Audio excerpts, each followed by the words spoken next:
Programang ito ay rated SPG, striktong patnubay at gabay ng magulang ang kailangan. Hindi makapaniwala si Ramon na matagal na pala silang pinapaikot ni Olga. Lahat pala ng mga sinasabi ni Olga ay puro kasinungalingan. Kaya malalim ang iniisip ni Ramon dahil si Olga ang humanap sa anak niya ngayon na si Jesus.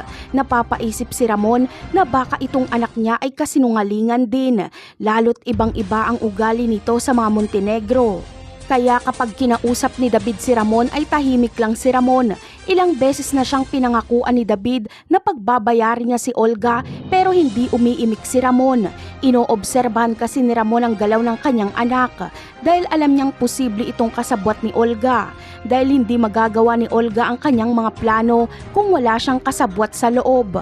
At isa pa ay maiisip ni Ramon na si Olga ang kumuha ng doktor para mag-DNA test kay David. Samantala, batid ni Ramon na si Olga ang banta sa buhay ni Marites. At dahil pagala-gala lang si Olga at nasisiraan na ng bait, ay maiisip ni Ramon na baka puntahan ni Olga si Marites para patayin.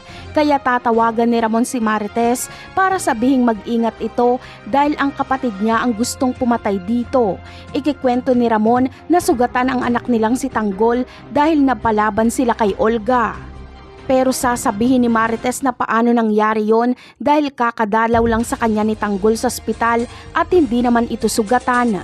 Magtataka ng husto si Ramon dahil kasama niya si Jesus maghapon. Dito ay mapagtatanto ni Ramon na magkaibang tao ang tinutukoy nila ni Marites. Pero hindi magpapahalata si Ramon na alam niya lang impostor ang kanyang anak. May mga bagay pa kasi siyang kailangang kumpirmahin.